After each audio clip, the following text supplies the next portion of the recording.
Hello welcome friends, welcome to our YouTube channel MR classes and physical academy. जैसा कि आप देख रहे हैं हमारी टेंस की सीरीज चालू है। So today we are going to discuss past indefinite and past continuous tense.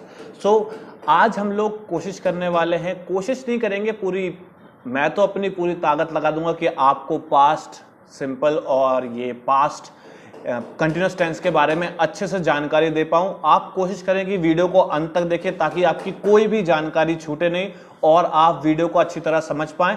सो लेकर चलता हूं मैं आपको अपने डिजिटल प्रोजेक्टर की स्क्रीन पर। यह रही आपकी स्क्रीन।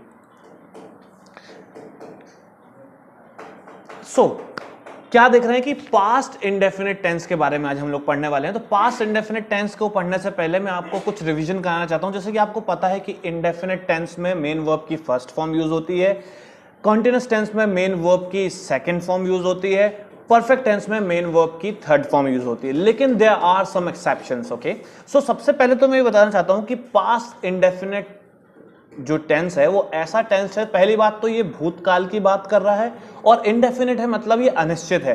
तो कोई भी काम जब भूतकाल में हो और अनिश्चित हो तो वो हमेशा वो जो सेंटेंस रहेगा, वो जो वाक्य रहेगा, वो हमेशा पास्ट इंडेफिनिट टेंस में रहेगा। ठीक है ना। तो यहाँ पे पास्ट इंडेफिनिट टेंस है, तो मैंने आपको बताया कि इसमें क्या लिखा हुआ है, पास्ट इंडेफिनिट टेंस के अंत में, उसके लास्ट में क्या उच्चारण आता है, क्या उसका प्रोनाउंसिएशन आता है, जो भी लास्ट में आता है तो उसका आता है आ, ई, ए, ओ, ता, था, ते, थे, ती, थी। तो ये आपके सेंटेंस के, आपके वाक्य के लास्ट में जब भी आता है तो आपको समझ जाना है कि ये जो सेंटेंस लिखा है ये कौन सा टेंस में लिखा है, पास्ट इंडेफिनिट टेंस में लिखा हुआ है। और पास्ट इंडेफिनिट टेंस की हेल्पिंग वर्ब है डिड। डिड क्यों है? क्योंकि डू जो होती है वो फर्स्ट फॉर्म होती है और पास्ट हो गया तो सेकंड फॉर्म हो गई डिड। तो ये पास्ट की बात कर रहे हैं इसलिए हम लोग डिड लगाते हैं। फिर उसके बाद हम लोग इसका स्ट्रक्चर देखते हैं। स्ट्रक्चर कैसे देखेंगे? डिड तो मैंने आपको बता दिया कि जो आपको मैंने जब अपनी पुरानी क्लासेस में बता चुका था कि आपने एक यूनिफॉर्म दी थी, बाइफिकेशंस किए थे सारे के, प्रेजेंट के, पास्ट के, फ्यूचर के।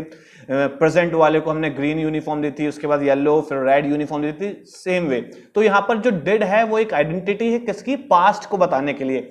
तो जब भी हम लोग पास्ट इंडेफिनिट को बताते हैं तो उसकी आइडेंटिटी होती है डिड। ठीक है, तो डिड इसकी हेल्पिंग वर्ब रहेगी।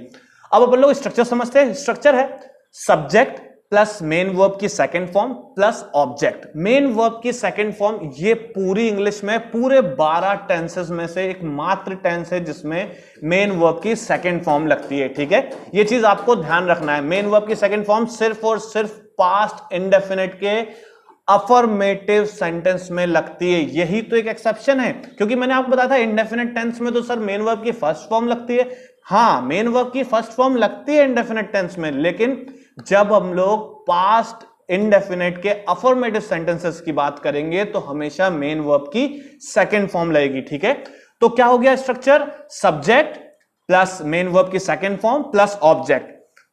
तो हम लोग पहले एग्जाम्पल देखते हैं अफर्मेटिव का। अफर्मेटिव का एग्जाम्पल है वह आया। वह आया, तो सबसे पहले मुझे ये जो वाक्य लिखा है, जो सेंटेंस देख के समझ आया कि इसके अंत में आया का उच्चारण आ रहा है। आया तो आया है, मतलब ये हो चुकी है, बात हो चुकी है। वह आया मतलब थोड़ी देर पहले आ चुका है, तभी मैं ये सेंटेंस बोल रहा हूं। उसके बाद अंत में आ का उच्चारण आ रहा है तो भी मुझे समझ आ गया सर ये आ का उच्चारण तो सिर्फ और सिर्फ पास्ट इंडेफिनिट में आता है। तो वह की इंग्लिश क्या हो जाएगी? वह का ट्रांसलेशन हो गया यहां पर ही, और आया मतलब आया, आना। जब भी कोई आता है या हमारे घर आता है या कुछ भी, तो उसका जो वर्ब होती है, जो क्रिया होती है, उसको बोलते हैं कम। लेकिन मैंने बताया आपको ये अफर्मेटिव है, यहां पर कोई भी नकारात्मक बात नहीं हो रही है, इसका मतलब ये पॉजिटिव में लिखा जा रहा है। तो पॉजिटिव में मैंने आपको बताया अफर्मेटिव सेंटेंस में पास्ट इंडेफिनिट के हमेशा मेन वर्ब की सेकंड फॉर्म लगाते हैं। तो कम की सेकंड फॉर्म होती है केम। तो यहां पर क्या हो जाएगा? वह का हो गया ही और आया का हो गया केम। तो पूरा सेंटेंस क्या हो गया? ही केम। बहुत सिंपल था। अगला देखते हैं नेगेटिव का। पहले स्ट्रक्चर समझते हैं। स्ट्रक्चर क्या है? Subject plus did plus not plus main verb की फर्स्ट फॉर्म प्लस ऑब्जेक्ट। ये हो गया आपका स्ट्रक्चर। तो यहां पर क्या हुआ है, जैसे ही मैंने डिड लगाया तो यहां पर मेन वर्ब वापस सेकंड से फर्स्ट में चेंज हो गई। क्यों चेंज हो गई? क्योंकि जो डिड है वो ऑलरेडी डू का सेकंड फॉर्म है, जैसे डू, डिड, डन। तो जब मैं ऑलरेडी पास्ट की बात कर रहा हूं तो मुझे कुछ लगाने की जरूरत ही नहीं है। ठीक है ना, तो मुझे वापस मेन वर्ब की फर्स्ट फॉर्म, तो यहां पे ये एक्सेप्शन वापस हट गया है। पहले जब अफर्मेटिव था तब तो मैं मेन वर्ब की सेकंड फॉर्म लगा रहा था। मैंने आपको बताया था पूरी इंग्लिश में पूरे टेंसेस में सिर्फ और सिर्फ मेन वर्ब की second form past indefinite tense के अफर्मेटिव सेंटेंसेस में ही लगाई जाती है। उसके अलावा हर जगह डिफरेंट डिफरेंट फॉर्म्स लगाई जाती है। तो यहां पर हमने देखा नेगेटिव सेंटेंस क्या है, subject plus did plus not plus main verb की first form plus object. Example से समझते हैं, उसने खाना नहीं खाया। उसने खाना नहीं खाया इसका मतलब ये पहली बात तो पास्ट की बात हो रही है, किसी पर्टिकुलर की बात कर रहे हैं हम लोग। उसने खाना नहीं खाया मतलब हम जब से देख रहे हैं उसको, उसने खाना नहीं खाया, अभी तक तो नहीं खाया। तो नहीं खाया लास्ट में एंड में क्या हो रहा है, आ का उच्चारण आ रहा है। और बात किसकी हो रही है, उसने किसी थर्ड पर्सन की बात हो रही है, थर्ड पर्सन सिंगुलर है तो सिंगुलर और प्यूरल सबके लिए यहां पे डिड ही लगता है। मैंने आपको पहले बता चुका हूं, चाहे वो प्यूरल हो चाहे सिंगुलर, सबके लिए ऑल सब्जेक्ट के लिए डिड ही लगेगा, ठीक है। सो उसने खाना नहीं खाया, ही, उसने का क्या हो गया ट्रांसलेशन, ही हो गया। फिर खाना नहीं खाया, नहीं मतलब नेगेटिव की बात करें तो मैंने बताया आपको हमेशा नॉट लगता है, लेकिन पास्ट इंडेफिनिट की वर्ब कौन सी है, हेल्पिंग वर्ब डिड है। सो यहां पे लग जाएगा did not, he did not. और मेन वर्ब जो पे कौन सी है, खाने की प्रोसेस हो रही है तो वो ईट, ईट की फर्स्ट फॉर्म हमेशा ईट ही होती है, he did not eat the food. तो ये हो गया पूरा कंप्लीट सेंटेंस। एक और एग्जांपल से पूरा क्लियर हो जाएगा, वह घर नहीं पहुंचा। वह घर नहीं पहुंचा का मतलब क्या हुआ है कि हमको समझ आ रहा है सेंटेंस में पहुंचा है नहीं बोल रहा हूं मैं यहां पर, ठीक है ना। वह घर नहीं पहुंचा, ये पास्ट की बात कर रहा हूं, इसलिए मैं यहां पर फिर से समझ गया हूं कि सर ये पास्ट इंडेफिनिट की बात हो रही है और ये भी एक नेगेटिव सेंटेंस है। तो कैसे ट्रांसलेशन होगा, वह का ट्रांसलेशन हो गया ही, और रीच मतलब होता है पहुंचना, पहुंचने को हम लोग इंग्लिश में बोलते हैं रीच, रीच की फर्स्ट फॉर्म हो गई रीच, तो he did not reach at home, ठीक है। अगला सेंटेंस देखते हैं इंट्रोगेटिव। इंट्रोगेटिव के बारे में मैं आपको ऑलरेडी बता चुका हूं, जब भी कोई सेंटेंस क्या से स्टार्ट होता है तो वो इंट्रोगेटिव होता है, जिसका आंसर सिर्फ यस और नो में ही दिया जा सकता है, ठीक है ना। लेकिन यहां पर हेल्पिंग वर्ब क्या है, डिड। तो मैंने आपको बताया है स्ट्रक्चर, पहले समझते हैं इंट्रोगेटिव का स्ट्रक्चर क्या है, did plus subject plus main verb की फर्स्ट फॉर्म प्लस ऑब्जेक्ट। तो यहां पर मैंने कुछ भी चेंज नहीं किया, जो आपको पुरानी क्लासेस में आपने पढ़ा था, हर बार इंट्रोगेटिव सेंटेंस में क्या होता है, हेल्पिंग वर्ब को हम लोग आगे ले आते हैं। तो यहां पे मैंने क्या किया, हेल्पिंग वर्ब को उठा के आगे ले गया। तो ये क्या कोडिंग हो गई यहां पे, did plus subject plus main verb की first form plus object. Already बता चुका हूं, मेन वर्ब की फर्स्ट फॉर्म ही लगेगी, सिर्फ और सिर्फ अफर्मेटिव सेंटेंसेस में ही मेन वर्ब की सेकंड फॉर्म लगेगी, उसके अलावा कहीं भी मेन वर्ब की सेकंड फॉर्म नहीं लगती है, मेन वर्ब की फर्स्ट फॉर्म ही लगेगी, क्योंकि मैंने बताया है आपको कि डिड ऑलरेडी सेकंड फॉर्म है डू का, ठीक है ना। तो अब अपन एग्जांपल देखते हैं, क्या तुमने YouTube पर मेरी वीडियो देखी। सबसे पहले तो सर समझ आएगी क्या से स्टार्ट हो रहा है, सर ये इंट्रोगेटिव सेंटेंस तो है, देखी ईज पे अंत हो रहा है। मैंने आपको स्टार्टिंग में ही बताया, जब भी ई पे कोई सेंटेंस एंड होता है तो वो समझ जाना है आपको कि वो पास्ट इंडेफिनिट में लिखा गया है। और देखिए क्वेश्चन मार्क वाली बात है तो इंट्रोगेटिव सेंटेंस है, तो उसको कैसे ट्रांसलेट करेंगे, तुमने की बात कर रहे हैं, यू सारे सब्जेक्ट के लिए पहली बात तो डिड ही लगेगा। तो कैसे स्टार्ट करेंगे, मेन वर्ब के हेल्पिंग वर्ब को सबसे पहले ले आएंगे, तो कैसे करेंगे, डिड, डिड हो गया, डिड के बाद तुमने का क्या ट्रांसलेशन हुआ, यू, सो डिड यू। देखने को बोलते हैं वॉच, तो वॉच लिख दिया। किसकी बात हो रही है, मेरा वीडियो देखा है क्या आपने, सही बात है ना, ये did you watch my video on YouTube, तो ये सच बात है। मैं भी आपसे पूछना चाहता हूं, क्या आपने मेरी यूट्यूब पर वीडियो देखी। अगर किसी से पूछना है तो क्या बोलेंगे, did you watch my video on YouTube, did you watch my video on YouTube. ऐसा करके बिल्कुल सिंपल वे में आप उसको बहुत ही इंप्रेसिव तरीके से पूछ सकते हैं। ओके, कैसे पूछेंगे, did you watch my video on YouTube, ठीक है। अगला देखते हैं एक और एग्जांपल जो पूरा क्लियर कर देगा, क्या उसने पढ़ाई की। क्या से स्टार्ट हुआ, सर इंट्रोगेटिव सेंटेंस है, पढ़ाई की जो हो रहा है एंड हो रहा है ई पे, तो ये भी आपका पास्ट इंडेफिनिट की बात हो रही है। तो कैसे स्टार्ट करेंगे, did he study, that's it, इसमें कोई कठिन तो था ही नहीं। डिड हो गया आपका, आपकी हेल्पिंग वर्ब जो सामने आनी थी इंट्रोगेटिव सेंटेंस में, और पढ़ने को हम लोग बोलते हैं स्टडी, स्टडी की फर्स्ट फॉर्म स्टडी होती है। इसके बाद आते हैं हम लोग डबल इंट्रोगेटिव। तो डबल इंट्रोगेटिव सेंटेंसेस के बारे में मैंने आपको क्या बताया है कि इंट्रोगेटिव सेंटेंस का जवाब तो हाँ या ना में दिया जा सकता है, लेकिन डबल इंट्रोगेटिव का जवाब हाँ या ना में नहीं दिया जा सकता, उसके लिए कुछ डिस्क्रिप्शन देना बहुत जरूरी है। तो यहां पर जैसे एग्जांपल समझते हैं, तुमने उससे क्यों पूछा, तो इसका आंसर मैं हाँ या ना में तो दे नहीं सकता हूं, तो सर मुझे समझ आ गया इसका जवाब कुछ ना कुछ डिस्क्रिप्शन में देना पड़ेगा। तो ये एक डबल इंट्रोगेटिव सेंटेंस है। तुमने उससे क्यों पूछा, छा पे खत्म हो गया, इसका मतलब आ का उच्चारण आ रहा है लास्ट में, तो आ जब भी उच्चारण लास्ट में आता है तो मुझे समझ जाना है सर ये डबल इंट्रोगेटिव सेंटेंस है। किसका, पास्ट इंडेफिनिट सेंटेंस का। तो पास्ट इंडेफिनिट सेंटेंस का अगर डबल इंट्रोगेटिव है तो उसका स्ट्रक्चर सर आप मुझे बता ही चुके हैं, WH family, did plus subject plus main verb की फर्स्ट फॉर्म प्लस ऑब्जेक्ट। ठीक है, तो यही करना है अपने को और कुछ नहीं करना, लगा देना है। तुमने उससे क्यों पूछा, तो तुमने उससे क्यों पूछा, यहां पर जो क्यों है वो किसको रिप्लेस करेगा, वाई से रिप्लेस होगा, ये WH फैमिली का वाई लग गया यहां पर।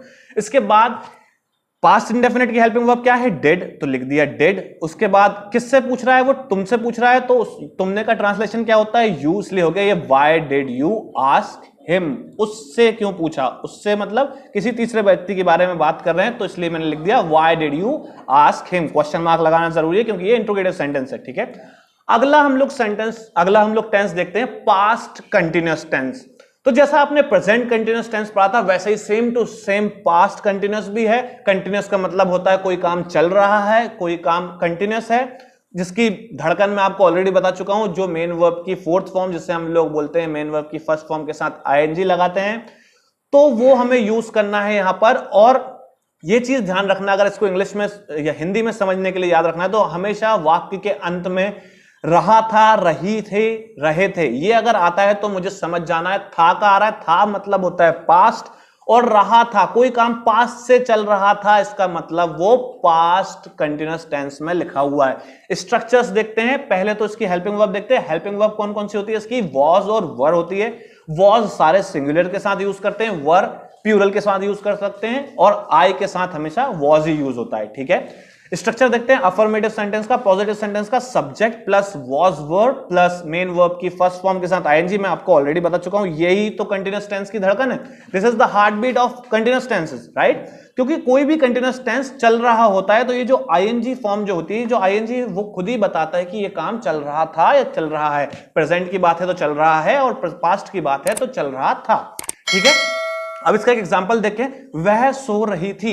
वह सो रही थी कितना सिंपल है, वह का ट्रांसलेशन हो गया, अभी सो रही थी बोल रहा हूं तो मुझे जेंडर पता चल गया कि लड़की की बात हो रही है, इसलिए मैंने लिख दिया यहां पर वह को शी। अब हेल्पिंग वर्ब कौन सी है, शी एक सिंगुलर है, सिंगुलर प्रोनाउन है, सिंगुलर प्रोनाउन के साथ कौन सी हेल्पिंग वर्ब यूज होगी, वॉज यूज होगी, तो मैंने यहां पे वॉज लगा दिया। और मेन वर्ब कौन सी, यहां पे सोना मेन वर्ब है, सोने को हम लोग इंग्लिश में बोलते हैं स्लीप, तो स्लीप की फोर्थ फॉर्म जो होगी आईएनजी फॉर्म होगी वो होगी स्लीपिंग, तो यहां पे डायरेक्टली क्या हो गया, शी वॉज स्लीपिंग। अगला एग्जाम्पल देखते हैं नेगेटिव का, वह खाना नहीं खा रहे थे।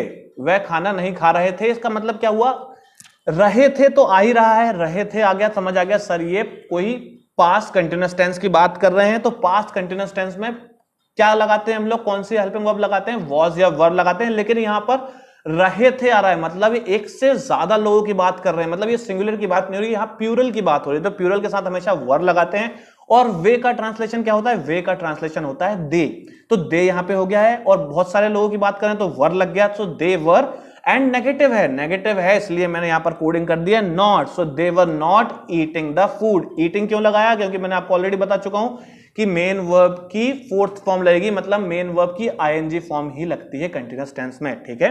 अगला देखते हैं इंट्रोगेटिव सेंटेंस। इंट्रोगेटिव सेंटेंसेस कैसा होता है, जब भी किसी का आंसर मुझे हाँ या ना में देना हो, तो यहां पर अगर हाँ या ना में तो देना है, लेकिन ये पास्ट कंटिन्यूअस से कैसे पता चलेगा, तो देख के ही समझ आ रहा है। क्या वह सो रहा था, जैसे ही मुझे सर सेंटेंस में देखा तो मैं समझ गया ये पास्ट कंटिन्यूअस की बात कर रहा है, पास्ट कंटिन्यूअस की बात कर रहा है। और स्टार्ट कैसे हो रहा है, क्या से हो रहा है सर, तो क्या से जो भी सेंटेंस स्टार्ट होता है इसका मतलब वो इंट्रोगेटिव सेंटेंस है, तो इंट्रोगेटिव सेंटेंस तो हो गया, ठीक है सर। अब वह की बात हो रही है, सिंगुलर पर्सन की बात हो रही है, सिंगुलर पर्सन के साथ हमेशा हम लोग क्या लगाते हैं, वॉज लगाते हैं। स्ट्रक्चर क्या है, was verb plus subject plus main verb की फर्स्ट फॉर्म के साथ आईएनजी प्लस ऑब्जेक्ट, तो यही लगा देना है मुझे भी। वॉज लग गया, वह का ट्रांसलेशन हो गया ही, सोने को बोलते हैं स्लीप, उसकी फोर्थ फॉर्म हो गई स्लीपिंग, तो क्या हो गया पूरा सेंटेंस, वॉज ही स्लीपिंग, तो ये हो गया कंप्लीट सेंटेंस। अगला डबल इंट्रोगेटिव सेंटेंस आप लोगों के लिए होमवर्क है, मैं आशा करता हूं कि आप इस होमवर्क को जरूर करेंगे और कमेंट्स में लिखकर बताएंगे कि आपने क्या क्या सेंटेंसेस बनाए हैं, और हमें मुझे बताइए कि आपको कहां कहां प्रॉब्लम्स आ रही है, तो मैं उसको और रेक्टिफाई करने की कोशिश करूंगा। आशा करता हूं कि आपको ये वीडियो पसंद आया होगा, और अगर आपको ये वीडियो पसंद आए तो इसे लाइक करें, ज्यादा से ज्यादा शेयर करें और कमेंट कर अपने सुझाव दें। Thank you so much for watching this video, have a great day ahead.